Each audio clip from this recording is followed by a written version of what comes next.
Le cours 3 de la guerre sanglante s'étant terminé, nous avons fait la connaissance de personnages hauts en couleur et particulièrement puissants durant cet arc, les Sternritter. Laissez-moi vous parler de ceux qui sont, pour moi, les 5 plus puissants. Disclaimer, cette vidéo peut spoiler, surtout ceux qui ne sont pas à jour sur l'anime, mais aussi plus légèrement la dernière partie du manga. Je tiens également à préciser que c'est mon avis et qu'il n'est absolument pas parfait, c'est le mien, et les commentaires sont là pour débattre dans le respect et la bonne humeur. Bonne vidéo.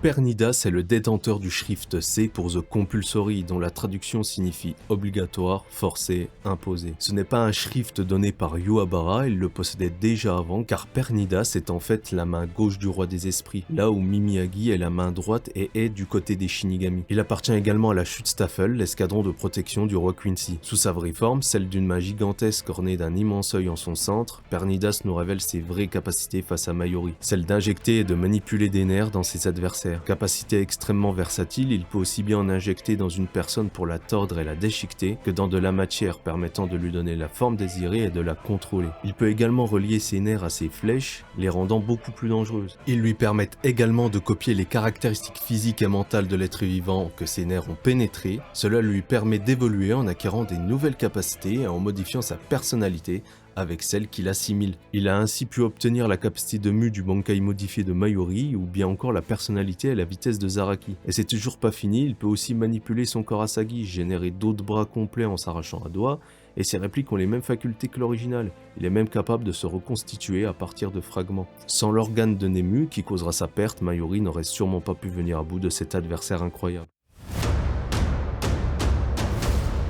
Askin Naklevar est un Quincy vraiment apprécié grâce à sa personnalité nonchalante, mais ne vous laissez pas avoir, c'est un personnage extrêmement malin qui fait aussi partie du Schutzstaffel. Son Schrift est le dé pour The Death Dealing qui de base permet de manipuler les doses létales, mais c'est bien plus que ça, laissez-moi vous expliquer. Pour modifier la dose létale d'une substance, il doit en boire beaucoup, pouvant soit la rendre inefficace sur lui ou au contraire la rendre fatale pour son adversaire à de très petites doses. Même les substances vitales comme le sang ou le Reiatsu peuvent du coup créer un empoisonnement chez sa cible. Dans sa forme de base, il possède également deux autres capacités. Premièrement, Gift Ball, où il lance une balle qui empoisonne son adversaire à son contact, assez forte pour allonger Grimmjow. Deuxièmement, Gift Bad ou Askin crée une grande zone circulaire où il peut baisser les résistances à n'importe quelle substance des personnes se trouvant dedans. Ensuite, il y a son Vol Standing, qui amplifie son Schrift et qui lui permet d'être immunisé aux attaques qui changent rapidement de nature de Reiatsu. Il obtient aussi de nouvelles compétences comme Gift Ball Deluxe, une version plus grande que l'original et qui devient plus forte si Askin est blessé. Ou encore Gift Barrage, une barrière infranchissable, ou bien encore Gift Ring, où Askin lance un bracelet de son bras et s'il touche l'adversaire, le bracelet concentre tous les pouvoirs de The Death Dealing en un seul point et provoque une mort instantanée de la zone atteinte. Il possède aussi un bâton de Reishi, qui n'est certes pas le détail le plus impactant, mais il faut le signaler.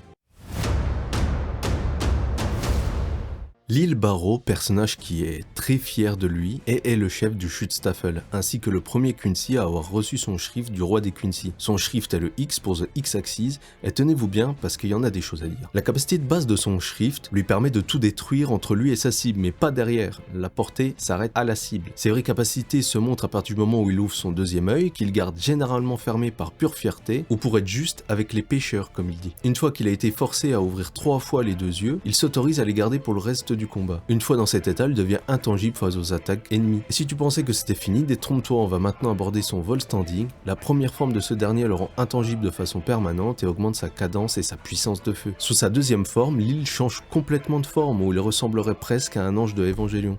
Ce qui fait sens quand on remarque tout le côté divin de Lil Barrow. Sous cette forme, en plus de l'amélioration de ses précédentes capacités, il peut désormais se téléporter, comme quand il a rattrapé Kyoraku dans l'immeuble. Quand ce dernier le décapitera avec son Bankai, il va montrer ses capacités de restructuration, lui permettant de modifier son corps en une espèce de girafe géante à tête de chouette. Il a aussi la capacité de tirer des rayons de lumière destructeurs, ainsi que sa technique ultime, Trompette, où il en crée une qui génère une explosion capable de ravager la moitié du Warwelt. Après que Nanao lui ait renvoyé cette technique, il se retrouve affaibli ayant perdu sa restructuration et son intangibilité, mais toujours vivant sous la forme de plusieurs créatures semblables à des flamants roses qui ont gardé la capacité de tirer des rayons de lumière. Alors oui, je sais qu'il aurait pu avoir d'autres personnages à sa place, mais je voulais lui rendre hommage. Grimmy est pour moi un perso qui aurait dû gagner face à Zaraki, mais qui au final lui a juste servi de faire valoir. Petit rappel de son pouvoir, son shrift est levé pour The Visionary, et tout ce qu'il imagine devient réel. Et on sait qu'il est même capable de donner la vie comme il l'a fait au début en créant un autre Sternritter V avec ses propres capacités, sa propre conscience, etc. Il peut même créer des clones de lui-même, ce qui lui permet d'augmenter sa capacité d'imagination. Et même encore plus fou, il peut imaginer liker la vidéo et t'abonner. C'est pas fou ça, non? Non, je sais pas. Je ne vois pas comment il a pu perdre, sauf erreur de ma part. Il aurait pu imaginer Zaraki mort ou faible ou je sais pas. Puis Zaraki qui coupe le vide, y a rien à couper, c'est dans le nom. Bref, après c'est vrai que Grimmy était enfermé avant la guerre car même Yubara craignait son pouvoir et sa personnalité comme qui dirait instable. Ce qui a pu causer un manque d'expérience en combat réel. Au moins on aura eu un beau combat. Ah, ce bon vieux Gérard Valkyrie, son shrift est le M pour The Miracle et à l'instar de Pernidas, c'est aussi un pouvoir qu'il avait en sa possession avant de rejoindre Yubara et aussi membre du Schutzstaffel. Comme 4 sur 5, voilà. En effet, Gérard est en réalité le cœur du roi des esprits et la lettre est juste honorifique. Sa capacité pourrait être nommée armure de scénarium, mais laissez-moi vous expliquer. Tout d'abord, son shrift lui-même permet de manipuler les probabilités, c'est-à-dire que lorsque Gérard est dans une situation désespérée, un miracle se produit lui permettant de reprendre le dessus, en le régénérant ou en le rendant plus fort par exemple. Il lui permet aussi de convertir les dégâts subis en force, en taille, en endurance et ce de façon proportionnelle. Ce n'est pas fini, il reste son vol standing. La forme de base de ce dernier augmente ses capacités physique. Cependant, sa deuxième forme, nommée Hachetoning, lui donne accès à Hofnung, une épée qui a la fabuleuse capacité que si elle reçoit des dégâts, elle les renvoie directement à l'attaquant. Il possédait également une troisième forme où il était enveloppé d'une lumière dorée, mais on n'en sait pas vraiment plus. Pour résumer, nous avons un combattant gigantesque, extrêmement fort, et si on l'attaque, l'épée renvoie les dégâts, et même si on le touche de façon mortelle, il se régénère. Même 3 capitaines non Zaraki n'ont pas pu venir à bout de lui. Il a fallu que Yubara prenne son pouvoir pour en venir à bout. C'est sans conteste le plus fort des Sternritter.